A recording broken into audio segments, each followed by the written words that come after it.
La reinvención del tránsito en Guayaquil es real. Los 20 primeros buses eléctricos son reales. Los sensores para monitorear apertura de puertas y los botones de pánico en los buses son reales. Las cabinas y los equipos técnicos de la aerovía están llegando desde Francia y son reales. Las 150 nuevas rampas en buses especiales para pasajeros con discapacidad son reales. Cumplimos lo que hemos prometido, pero iremos más allá. Esto es real. ATM, en coordinación con la Alcaldía de Guayaquil.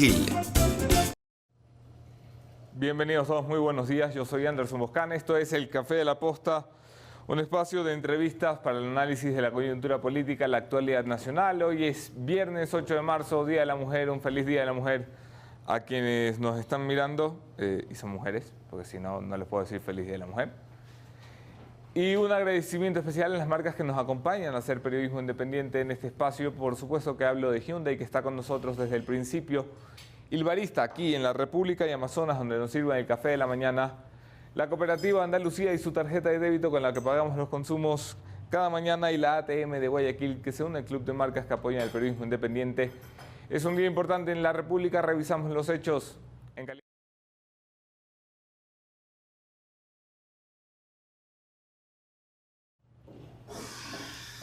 En caliente, el presidente de la República se desploma en aprobación. Las principales casas encuestadoras lo ponen por debajo del 30%. Vamos, es un presidente que alcanzó en los 6 primeros meses de su gestión el 77% de aprobación, denominada la aprobación de gestión más alta de un presidente desde el retorno a la democracia. Se ha desplomado más de 40 puntos, ha caído por debajo del 30% y ha logrado lo imposible: que perfiles de opinión y datos se pongan de acuerdo en una estadística. Los dos extremos de las casas encuestadoras apuntan a que el presidente está por debajo del 30% y ajustan esto, o ligan esto, o vinculan esto a las últimas decisiones económicas. Y miren todavía lo que falta por decidirse. El 11 está previsto que el FMI tenga una sesión de directorio para decidir si finalmente la platita que nos han prometido llega hasta el Ecuador e intenta sacar a flote esta economía malograda. En caliente también, doña Lady Diana Salazar se convierte en la virtual fiscal general de la Nación. Un pasito puesto ya en la Fiscalía, la directora de la UAFE, 88 puntos sobre 100 posibles, 88.7 de hecho. Diana Salazar, la misma que le dio una patadita de confianza a Jorge Glass para que avanzara hasta la cárcel 4 y luego se moviera hasta la Tacunga, la misma que le dio una patadita de confianza a Luis Chiriboga para que avanzara hasta la cárcel, la misma que dirige la UAFE, es de momento la virtual fiscal general. ¿Qué puede pasar? Todavía pueden pasar cosas porque esto es Ecuador, si no, no sería Ecuador. La fase de impugnaciones puede mover la escala de los candidatos a la Fiscalía General, pero sobre todo, y esto sí es muy caliente, que quema, me acaba de llegar un mensaje de una fuente del Consejo de Participación Ciudadana de Transición asegurando que se han equivocado en la calificación de uno de los candidatos, han movido a Ballesteros del top 5, lo ponen a Santillán y emiten un informe de valoración al que llaman fe de erratas. No solo eso, está previsto que Juan Vizueta, uno de los candidatos en el top 5, dé una rueda de prensa en alrededor de una hora y media. Se presume que para pronunciarse en contra de la transparencia de un proceso que para muchos ha estado mal elaborado en cuanto a las subjetividades de las preguntas con las que se valoraban los candidatos. Estaremos pendientes e informaremos para ustedes lo que pasa en el transcurso del día. Hoy la atención, sin embargo, no está completamente en este país. Está con la atención dividida, como desde hace algunas semanas, en Venezuela. Guaidó y Maduro están por volver a medir fuerzas dentro de 24 horas. Se ha convocado a manifestaciones por el lado del chavismo del régimen de Nicolás Maduro para defender el antiimperialismo, conmemorando una fecha en la que Barack Obama les clavó un decreto ejecutivo que no les agradó nadita. Y por el lado del gobierno de transición de Juan Guaidó, lo que se busca es probar qué tanto puede seguir la gente en las calles, qué tanto puede seguir prendida la movilización y sobre todo responder a la gran duda y la gran interrogante que hay por fuera de Venezuela. ¿Guaidó se está desinflando?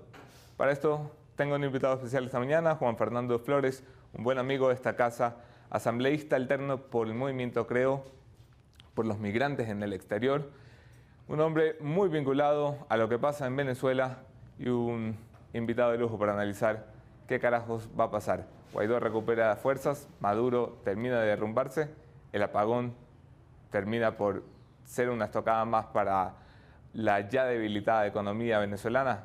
Lo hablamos ahora. Quédense en la entrevista.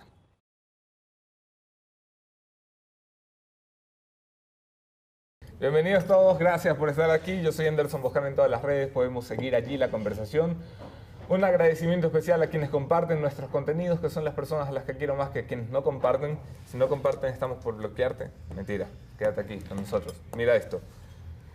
Y bienvenido, Juan Fernando Flores. Muchas gracias. ¿Cómo estás? Todo bien, gracias a Dios.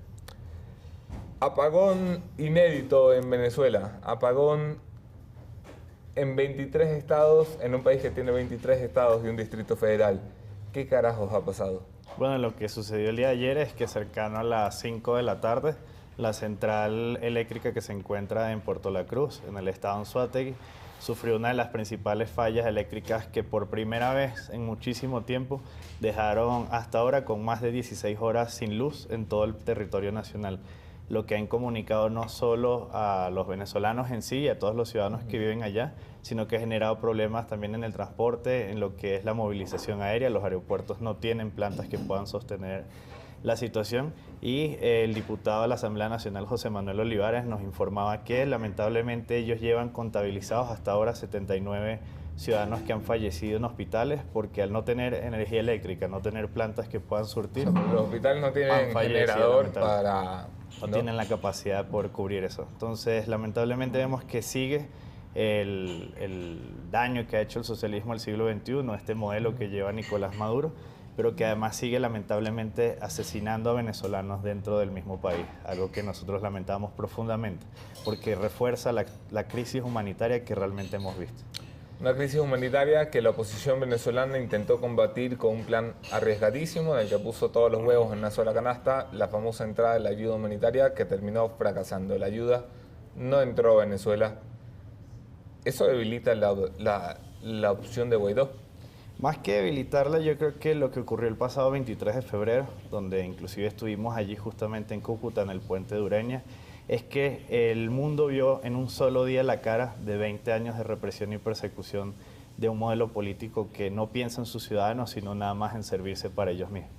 El hecho de que la ayuda humanitaria haya logrado pasar a territorio venezolano en el caso de Ureña o en el caso de Boavista, y en Boavista se hayan robado uno de los camiones, y en el caso de Ureña hayan quemado la ayuda humanitaria donde iban alimentos e insumos médicos, lo único que hizo fue realmente abrirle los ojos al mundo de que esa realidad de la crisis existe. No tanto, hombre, porque mucha gente tiene duda de si esto pasó en Venezuela o en Colombia, de si fue el régimen de Maduro el que quemó esto o fue un manifestante con una molotov el que lo terminó quemando. Yo estoy cansado de explicar que esto pasó en el lado venezolano, que lo recuerdo mucho porque crucé la línea y estoy entrando a mi país después de tanto tiempo, pero en el imaginario colectivo quedaron muchas dudas. Yo no creo que esté tan claro que la represión del régimen se ha visto como lo vimos quienes estuvimos allí. Okay.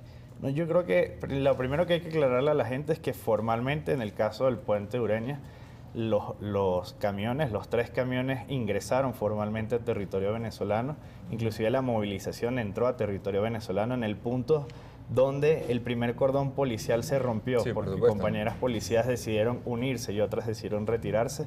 En ese punto ya estábamos en territorio venezolano y cuando pasan los camiones, la represión no solo avanza por parte de ellos, sino que ya tenemos inclusive videos por parte de lo que es Colombia, de cómo son ellos los que ingresan a los camiones y prenden el primer camión, producto no solo de la represión, sino de las intenciones que ellos tenían, que es que la ayuda no ingrese de ninguna manera.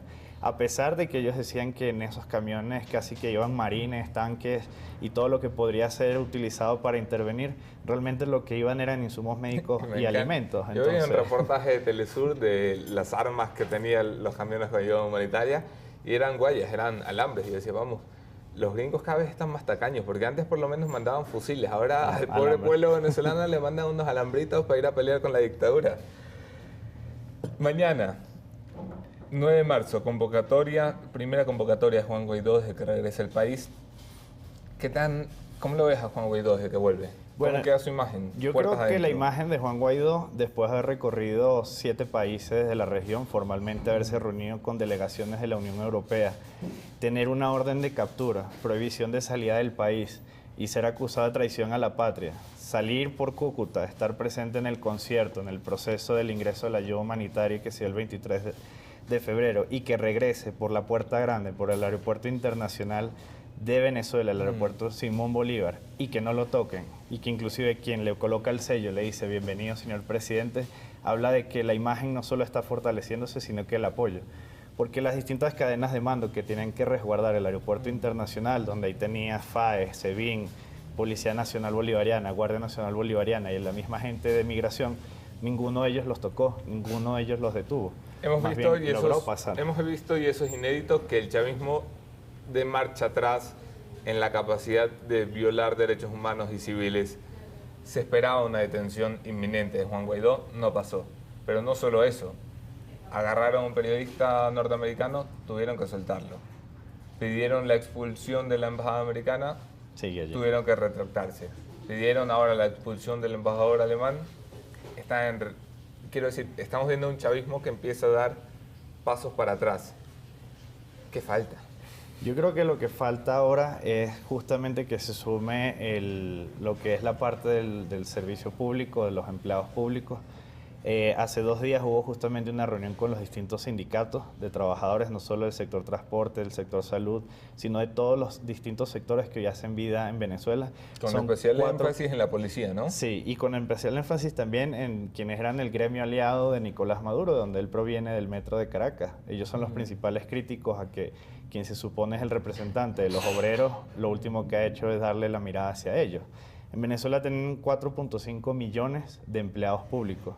Por eso el sumarlos a ellos hasta causas importantes, porque va a permitir que realmente ese aparataje que aún sigue manteniendo de alguna manera Nicolás Maduro de la parte administrativa, donde tiene muchos atrapados, realmente pueda liberarse.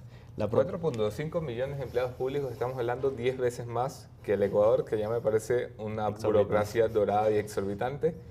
4.5 millones. Y aquí nos escandalizamos con los 400.000 que dejó el señor Rafael Correa. Exactamente. Pero más allá de eso es que ese ha servido siempre para poder mantener el movimiento político de ellos y la fuerza de ellos. Porque 4.5 millones de empleados públicos, estamos hablando que detrás de ellos hay una familia a las que les mantienes con alimentos, los mantienes con los CLAP, tratas de mantenerlos con las amenazas, si no votas por mí te van a sacar y comienzas a hacer una persecución. Por eso el llamado que hizo la Asamblea Nacional de Venezuela fue a que a partir de ahora ellos asumirán formalmente los pagos de los empleados públicos siempre y cuando se les reconozca el hecho, a partir del hecho de que ellos dejen de participar en el gobierno de Nicolás Maduro. Es decir, que el empleado público se aparte de ese, se una a la lucha de Juan Guaidó, inmediatamente tienes un aparataje que empieza a desquebrajarse desde adentro. Y como lo decía el mismo presidente encargado, una cosa es que persigan a uno, pero van a poder perseguir a 4 millones de venezolanos que están dispuestos realmente a dejar de ser parte de este sistema. Entonces ese es el llamado que se está haciendo y que además está siendo reforzado con la convocatoria de mañana. La idea es ir, suena feísimo, pero la idea es ir comprando apoyos dentro del sistema público. Sí, Dejas de trabajar para el régimen de Nicolás Maduro y empiezas a trabajar para el proyecto de Juan Guaidó. Sí, es que es básicamente, y además que busca justamente poder desquebrajar un aparataje que tiene 20 años en el poder. O sea, hay que verle la cara 20 años de mantener a toda esa gente en distintos sistemas y que muchos de ellos realmente hoy siguen allí no porque crean en el modelo político, sino porque es el único sustento que tienen o era la única llegada que tenían de poder tener acceso a alimentos o a medicina. Una pequeña digresión, Juan Fernando. Tengo preguntas de Kurt Donald y de Tony Andretti. Es asambleísta en Ecuador o en Venezuela. Habla como venezolano. Okay. ¿Lo explicas tú? Sí, yo soy asambleísta alterno, acá por el movimiento Creo, represento a los ecuatorianos residentes en el exterior. Viví durante 24 años en Venezuela, por lo cual tengo una buena relación allá por un país que fue mi segunda patria y eso me ha dado el acento que hoy tengo como venezolano, pero tú quiteño. Quiteño y venezolano de corazón, así que como yo, caraqueño y ecuatoriano de corazón. Estamos cruzados simplemente. Exactamente. Bueno, eso explica un poco el acento que tenía ya 2, 3 preguntas en el mismo sentido. Volvamos a mañana. Va a haber manifestaciones nuevamente ¿Para qué? Bueno, la manifestación de mañana es para nuevamente mostrar la fuerza de que tras volver Juan Guaidó al país, realmente el pueblo venezolano sigue sumándose. Se van a hacer anuncios importantes de sectores del país que han decidido dejar a Maduro justamente tras el llamado que se hizo estos 2 últimos días y que va justamente a fortalecer la lucha que se está haciendo. Uno de los temas importantes es que estoy convencido de que tras 16 horas de un apagón nacional, mañana más bien va a sobrar gente en las calles que realmente apoye y respalde el gobierno de Juan Guaidó. Eso va a ser la muestra real no solo en territorio, sino en ejecución, de que el movimiento no se ha detenido y que tras la gira internacional, pese a que a muchos intentaron vender que la gira fue para el irse al exilio o había abandonado la lucha, Sí, más bien fue para fortalecerse y poder volver.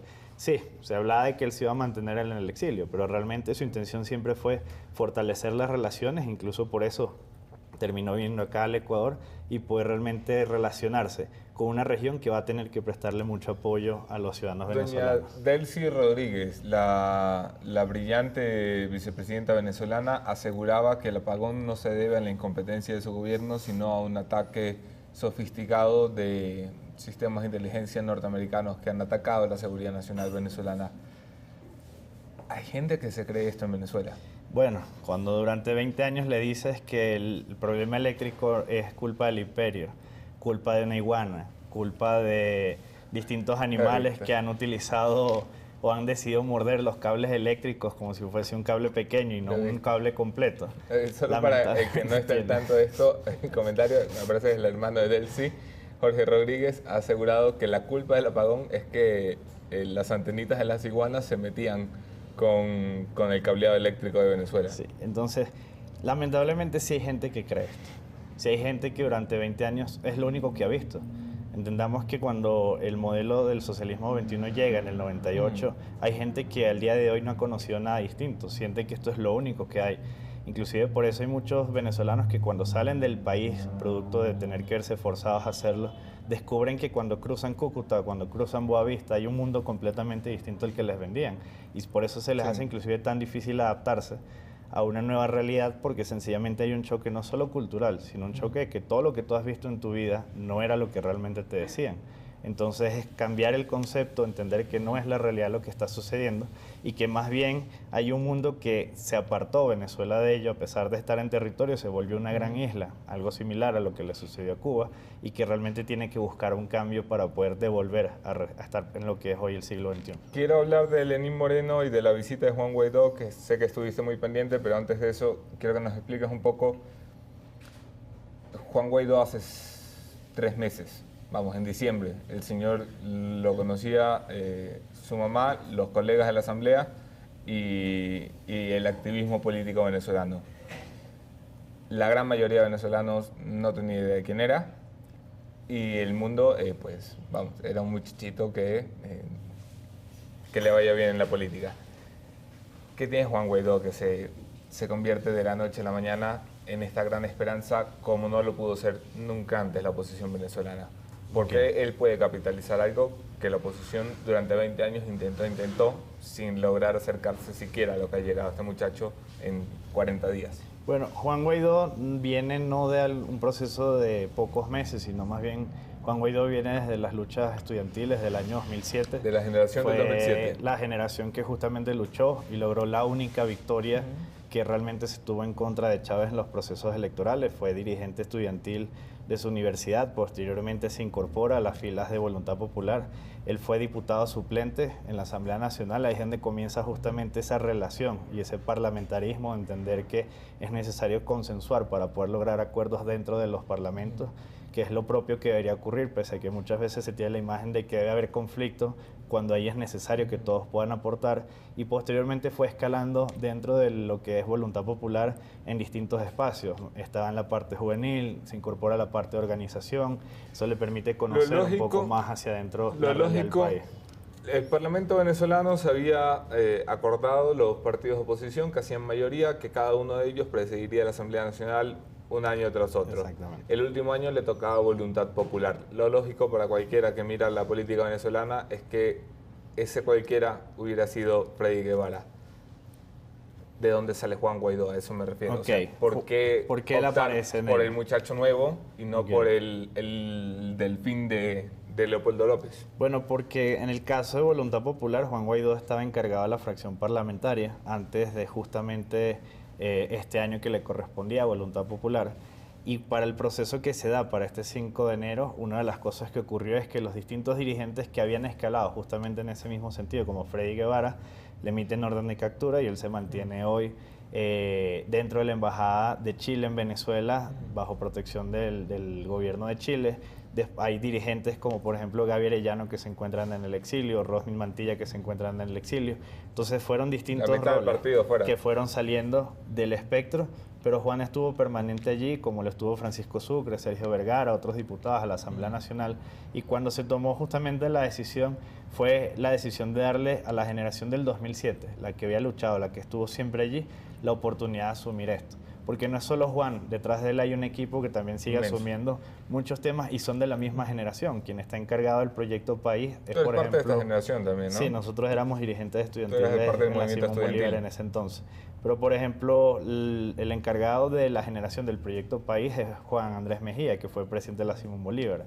Quien es encargado de todo el proyecto del tema de crisis humanitaria y el tema de salud es José Manuel Olivares, que era dirigente de la Central. Es decir, hay una generación que es la que asume la batuta de llevar hoy el proyecto en Venezuela. ¿Te sorprendió, más allá de una persona? ¿Te sorprendió la invitación de Lenín Moreno a Juan Guaidó? Sí, debo reconocer que fue una gran sorpresa porque entendamos que al final Lenín Moreno no es como se dice afuera, que es que ahora es de derecha y es un modelo completamente distinto. Al final viene del anterior modelo de 10 años, de un proceso que si bien ha sufrido cambios, hay cosas donde se sigue manteniendo. Entonces, que tome la iniciativa de hacer esa invitación y sobre todo el discurso que mantuvo durante la invitación, porque más allá de que venga, es qué discurso iba a mantener durante ese día y medio que estuvo acá, de verdad es algo que sorprende y que aplaudimos, porque al final realmente sí está Ecuador tratando de saltarse del socialismo del siglo XXI, que era el modelo venezolano, y comenzar a insertarse en la política internacional en pro de derechos humanos y libertades. ¿Qué hubo de las reuniones que sostuvo Guaidó por fuera del presidente de la República? Bueno, de las reuniones se dieron dos reuniones importantes, una con distintos sectores de la política de izquierda a derecha en todos los sentidos, donde pudimos escuchar y conversar con él cuáles son los próximos pasos, qué va a venir en este proceso. Un faranduleo maravilloso de gente con fotos en Instagram de todos los partidos políticos del Ecuador. Fue la intención de poder convocar a todos los factores que hacen vida en el Ecuador y poder escuchar qué es lo que viene y justamente resolver parte de las dudas. Pero además de eso, una reunión que es quizás la que considero más importante, que fue el día domingo antes de que él salga ya del Ecuador, donde se pudo reunir con organizaciones sociales y organizaciones políticos venezolanas que hacen vida acá en el Ecuador, que atienden a los venezolanos, para poder escuchar cuál es la situación real. Ahí estuvieron representantes del Ministerio del Interior, de Cancillería, estuvimos por parte de la Asamblea Nacional y pudimos escuchar la realidad de los más de 270.000 venezolanos que hoy hacen vida en nuestro país, para buscar justamente acuerdos que nos permitan en conjunto poder resolver la situación, porque de los 270.000 no todos están en una situación de legalidad, hay muchas incongruencias en situaciones que se han dado y hay que buscarle una solución en el corto, en el mediano y también pensar en el largo plazo de qué va a ocurrir si no hay el cambio en Venezuela o qué va a ocurrir cuando se dé el cambio en Venezuela y no necesariamente todos los venezolanos piensen en retornar, porque ya se envían al Ecuador. ¿Por qué crees que Lenín Moreno ha dado vuelta? Una cosa es dejar de ser un cachiporrero de Nicolás Maduro como lo fue este gobierno en su inicio, otra cosa es dar un paso más allá, bastante más allá, y ponerse del lado de la democracia y decir, voy a enfrentarme a un régimen con la fuerza diplomática que significa la invitación pública a un presidente interino. Yo creo que no hacerlo sería seguir siendo cómplice de lo que está ocurriendo en Venezuela. Y una de las presiones que nosotros hemos hecho desde hace muchísimos meses al gobierno ecuatoriano es que entiendan que cuando hablamos del tema en Venezuela no es solo de los venezolanos. Allá hay 350.000 ecuatorianos que viven desde hace más de 40 años y que padecen de las mismas realidades. Al presidente Guaidó se lo dijimos, hoy usted está en la provincia de Santa Elena, que tiene 300.000 habitantes y es el equivalente con un poquito más a lo que tienen en Venezuela de ciudadanos ecuatorianos. Entonces, así de importante es la comunidad que está allá, que no podemos dejar de lado. Importante tanto que pueda tener acceso a alimentos, que pueda tener acceso a medicinas, porque la realidad que padece un venezolano la padece un ecuatoriano que está allá, al igual que los hermanos colombianos, bolivianos, peruanos y un sinfín de nacionalidades de un país que recibió durante muchísimos años a migrantes y que hoy padecen de esta situación. Entonces, que Ecuador no se coloque del lado correcto de la historia no solo le está dando la espalda al pueblo venezolano que está padeciendo una crisis muy grave, está dejando de lado al propio pueblo ecuatoriano que está sufriendo, al que no podemos dejar de lado, porque cuando un ecuatoriano no consigue medicinas y fallece, cuando un ecuatoriano no consigue alimentos y entra en estados de desnutrición, nosotros somos también responsables de que ellos no puedan estar en esa situación. Y no es solo un tema de enviar aviones a buscarlos y sacarlos, porque esa podría ser la solución más inmediata que se pueda hacer. Pero es que la realidad del país tampoco permitiría movilizar a 300.000 ciudadanos y cómo los incorporamos acá si día a día sigue habiendo despidos, si día a día no hay trabajo. Tenemos que ver una solución que pueda solventar allá y que además muchos de ellos tienen 30, 40 años y no están dispuestos porque hicieron su vida en Venezuela, se sienten parte de ella claro. y que quieren construir o seguir construyendo ya el país que les dio las oportunidades. La presión de la comunidad internacional nunca ha sido tan fuerte, sobre todo de Estados Unidos. Ha puesto sanciones, ha retirado visas por decenas, ha hecho declaraciones que invitan a tener todas las cartas sobre la mesa, que invitan a pensar incluso en la posibilidad de una acción militar. Aquí hay dos partes, la acción diplomática de la comunidad internacional, la acción militar. Comencemos por esta última. ¿Es realista la acción militar? Yo creo que la solución militar, si bien es la imagen que uno tiene de las películas, que serán los marines y los aviones entrando y solucionando el problema, no debe ser el camino de manera inmediata. La solución tiene que venir internamente desde Venezuela porque hay las posibilidades de ello. Y cuando hablé de las posibilidades, el mejor reflejo de eso es que hoy 700 efectivos militares, policiales o cuerpos de seguridad decidieron cruzar la frontera de Venezuela hacia Colombia y ponerse a disposición de Juan Guaidó, porque ellos quieren de una manera incorporarse a la lucha. Son 700 de 162.000. Claro, pero aquí hay un tema. El discurso que ellos nos han dado desde que atravesaron la frontera es que hay un desquebrajamiento interno dentro de los cuerpos en todos los sentidos. Si había la duda de que esto existía, el día que Juan Guaidó ingresó por el aeropuerto internacional frente al FAES, al SEBIN, a la Guardia Nacional Bolivariana, a la Policía Nacional Bolivariana, y que ninguno de estos cuerpos de seguridad haya tomado la decisión de detenerlo, habla de que realmente el desquebrajamiento es real y que no hay una cadena de mando. Que los que se mantienen arriba van a tratar de hacer todo y son capaces de inmolarse para mantenerse, pero que realmente los cuerpos de seguridad no están dispuestos a reprimir. Lo que vimos, por ejemplo, en la frontera, en los distintos cuerpos, de querer quebrantar, de querer ellos mismos soltarse e incorporarse, debe estar ocurriendo en los distintos cuerpos de seguridad en todo el resto del país. Juan Guaidó ha llamado probablemente desde el día 1 a las Fuerzas Armadas a ponerse al lado de la Constitución, del pueblo venezolano, de la democracia venezolana. 700 han cruzado la frontera y han dicho, ok, ¿qué pasa con los que están dentro? ¿Cuándo vamos a ver una reacción? ¿Y tú crees que va a existir esa reacción de la Fuerza Armada Nacional Bolivariana? Van a decir en algún momento, se acabó esta vaina, y no serán los marines de afuera, sino los militares venezolanos desde dentro. Yo creo que sí. Y el ejemplo lo podríamos ver el día de ayer, algo que ocurrió en el estado Bolívar. El gobernador del estado Bolívar, que es extremadamente del proceso revolucionario, salió supuestamente con los cuerpos a mantener el orden y mantener la calma, y lo que recibió es que ninguno de los cuerpos de seguridad los acompañó. Él estuvo nada más con 12 efectivos, distinto a lo que antes utilizaban en uno de los estados donde más controlaban ellos. Es decir, sí hay una intención de que haya un cambio real en Venezuela por parte de los cuerpos de seguridad.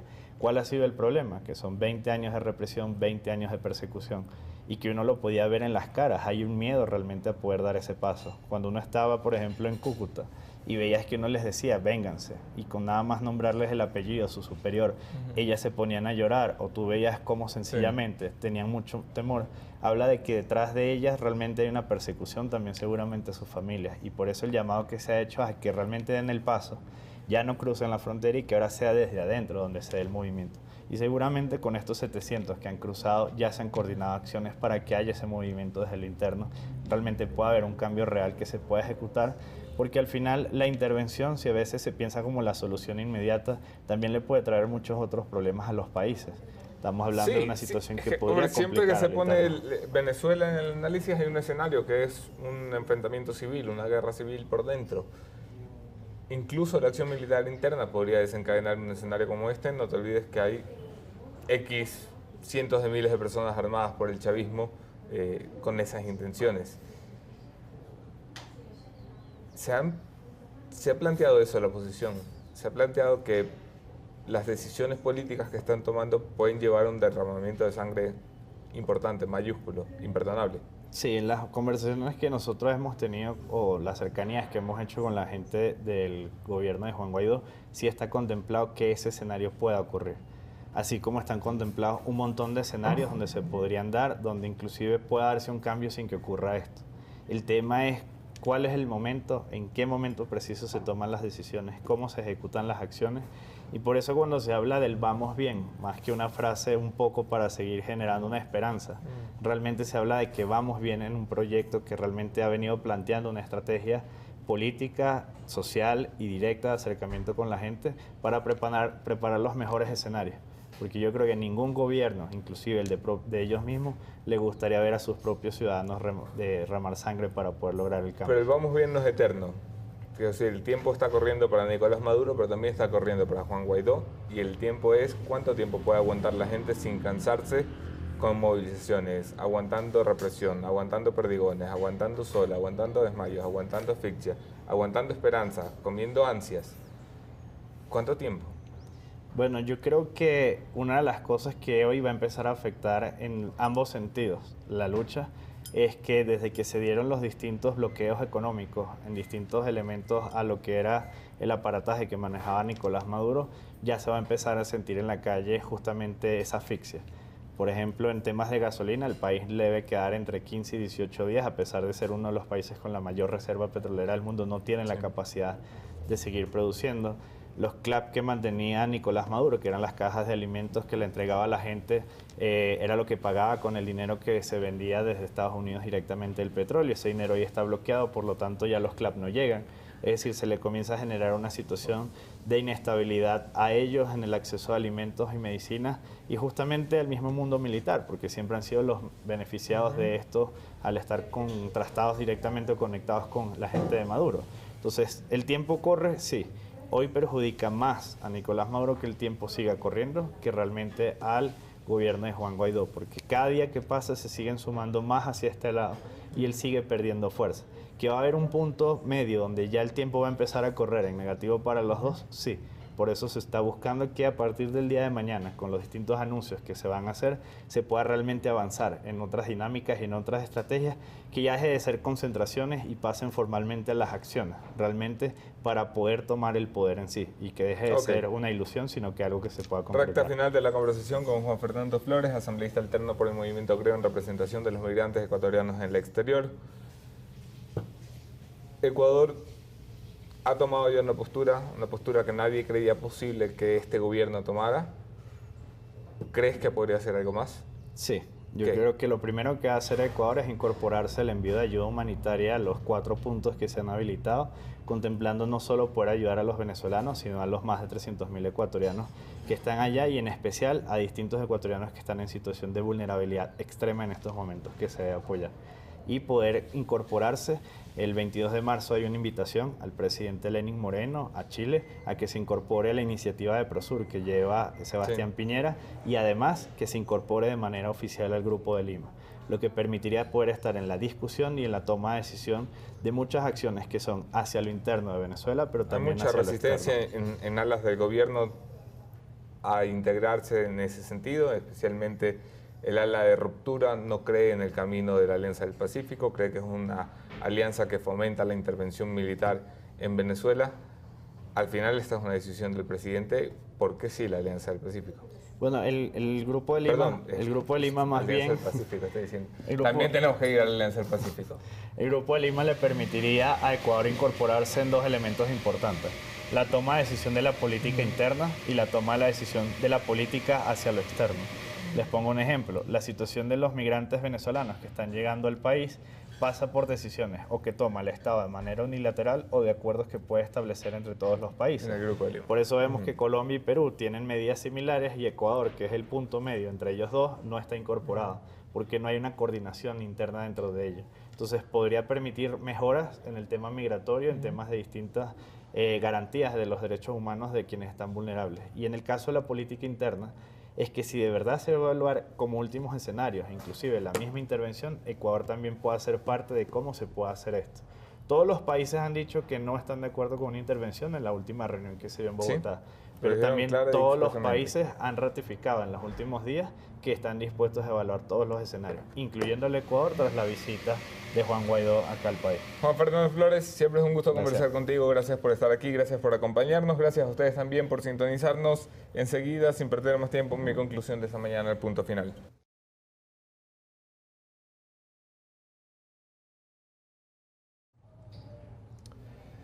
Ayer se ha dado una votación importante en la Asamblea Nacional con relación a la lucha anticorrupción. El asambleísta correísta Ronnie Aliaga, el mismo que se paseó por España mostrando lo que asegura es el departamento de Lenín Moreno, así asegura que es, aunque la denuncia periodística distaba un poco de esa versión, aseguraba que era un departamento de una persona del círculo íntimo del presidente de la República.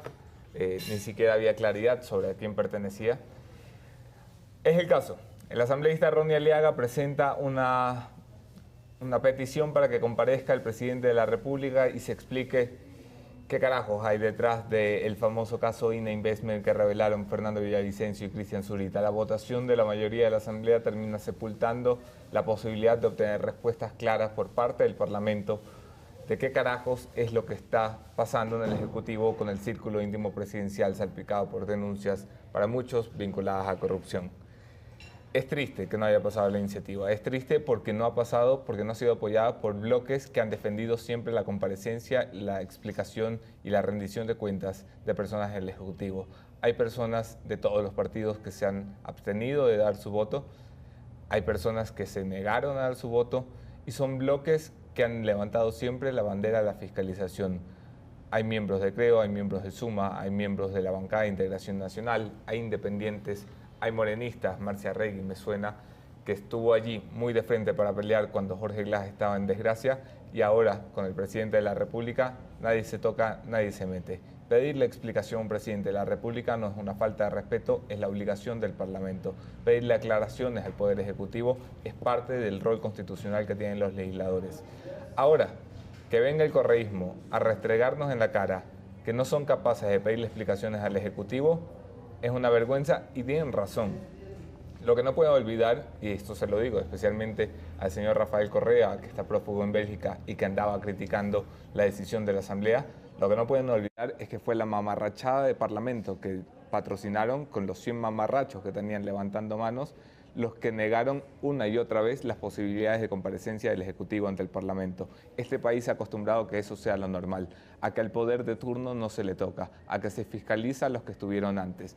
Y el rol del Parlamento es fiscalizar a los que están hoy. Que nos citen los legisladores del oficialismo cuántos ministros de Lenín Moreno han llamado a comparecer, a rendir versiones y cuántos casos de investigación han abierto. Ese es su rol, no es ser corifeos del presidente de la República. Su rol es poner en orden al Ejecutivo. Háganlo. Aquí nos vemos el lunes.